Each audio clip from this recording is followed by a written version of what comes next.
दोस्तों, पुतली बाई वो डाकू है जिसका केवल ठाकुरों ने ही शोषण नहीं किया, जिसका केवल ठाकुरों ने ही बलात्कार नहीं किया, बल्कि हमारी रक्षा करने वाले पुलिस वालों ने भी उसका बलात्कार किया। और उसका बलात्कार एक बार नहीं कई बार पुलिस वालों ने किया और ठाकुरों ने उसका बलात्कार नहीं किया। पुलिस वालों से वो इतनी ज़्यादा घृणा करती थी, नफरत करती थी। अगर आपने इस वीडियो का पहला पार्ट देखा हो, पुतली बाई के जीवन का पहला पार्ट देखा हो, तो आपने देखा होगा जब वो प्रेग्नेंट थी पुतली बाई, तभी भी उसका बलात्कार किया। वो बलात्कार किसी और ने नहीं दोस्तों, बल्कि पुलिस वालों ने किया।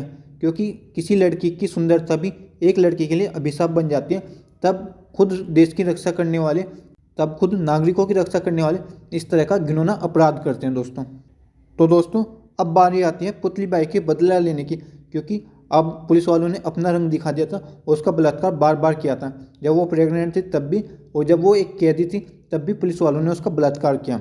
इस बार पुतली बाई ने बलात्कार करने वाले पुलिस वालों की उंगलियां काट दी, बीवियों के कान नोच दिए। चंबल की पहली महिला डाकू बन चुकी पुतली बाई के दिमाग में पुलिस वालों के खिलाफ नफरत भर चुकी थी। तीसरी बार बीहड़ पहुंचने के बाद उसने उन सभी पुलिस वालों को चुन चुन कर मारा जिन्होंने उसका बलात्कार किया था। वो अपनी गैंग के साथ एक एक पुलिस वाले के घर गई, फायरिंग करते हुए घर के अंदर घुसी, पुलिस वालों को पकड़कर उनके हाथों की 10 उंगलियां काट दी और उनकी अंगूठियां छीन ली। इसके साथ ही पुतली ने उनकी बीवियों के कानों को चीरते हुए गहने नोच लिए थे। उस दिन उन पुलिस वालों के घर में सिर्फ चीखों की आवाज़ें थी। पुतली बाई की इस खौफनाक वारदात के बाद पूरे चंबल में उसकी दहशत फैल गई थी। और अब सुल्ताना डाकू मारा जा चुका था, पुतली बाई अकेली रह गई थी। इसी बीच अपनी गैंग को बड़ा करने के लिए सुल्ताना डाकू ने डाकू लाखन सिंह के साथ हाथ मिला लिया। पहले लाखन डाकू से सुल्ताना का 36 का आंकड़ा था, मतलब दोनों एक दूसरे के कॉम्पिटिटर थे। पुतली को इस बात का एहसास था कि लाखन भरोसे के लायक नहीं है। उसने सुल्ताना को समझाया भी, लेकिन वो नहीं माना। और अब 25 मई 1955 को अर्जुनपुर गांव में दोनों डाकुओं की गिरोह की बैठक चल रही थी। लाखन ने पुलिस को पहले ही इस मीटिंग की जानकारी दे रखी थी और पुलिस ने सुल्ताना की गैंग को घेर लिया। और मुठभेड़ में सुल्ताना का राइट हैंड मातादीन मारा गया और पुतली भी वहीं मौजूद थी। सुल्ताना ने अपने खास गुर्गे बाबू लोहार से कहा, पुतली को यहाँ से ले जाओ।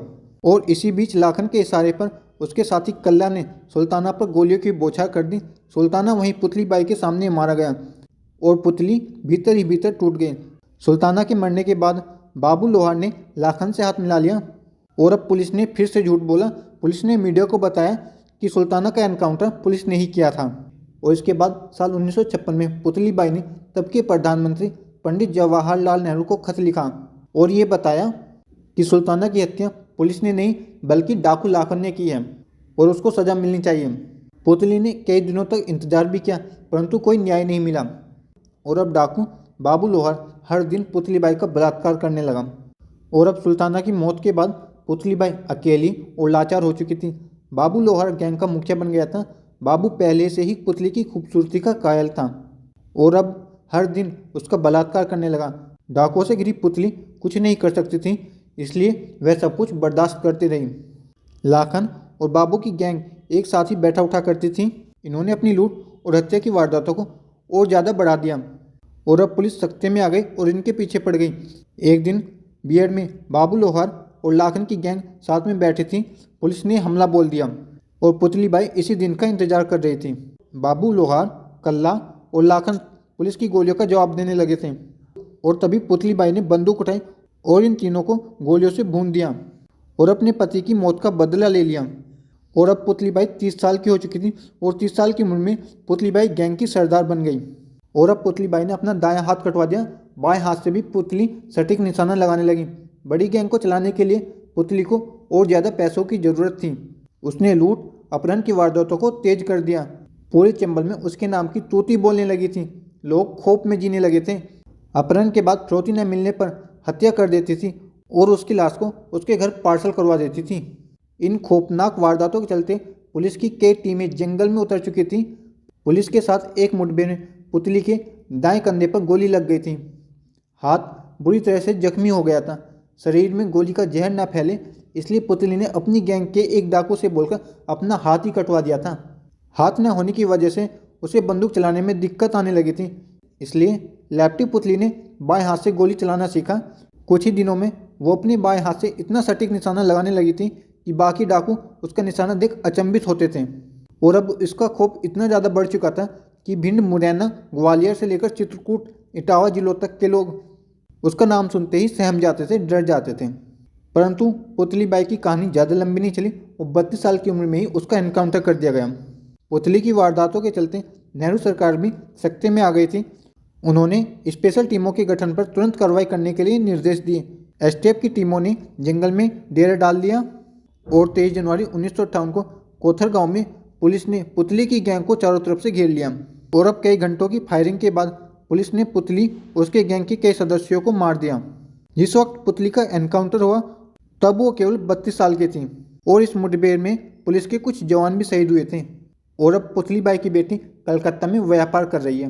पुतली की हत्या के बाद लोगों ने उसकी और उसके 8 साथियों की लाशों के साथ मुरैना में प्रदर्शन किया था। पुतली की मां असगरी और उसकी बेटी तन्नो इस घटना के बाद सदमे में थी। बाद में वो दोनों कोलकाता शिफ्ट हो गई और अब तो पुतली की बेटी तन्नो भी करीब 70 साल की हो गई है। कलकत्ता में उसका बिजनेस है।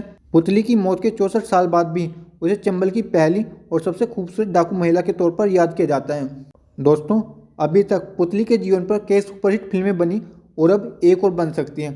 पुतली की मौत के 14 साल बाद साल 1972 में पुतली के जीवन पर एक सुपरहिट फिल्म बन गई थी।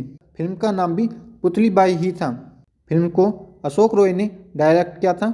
पुतली बाई का किरदार अभिनेत्री वीना ने निभाया था। इस फिल्म के अलावा भी उसके जीवन पर कई फिल्में बनी।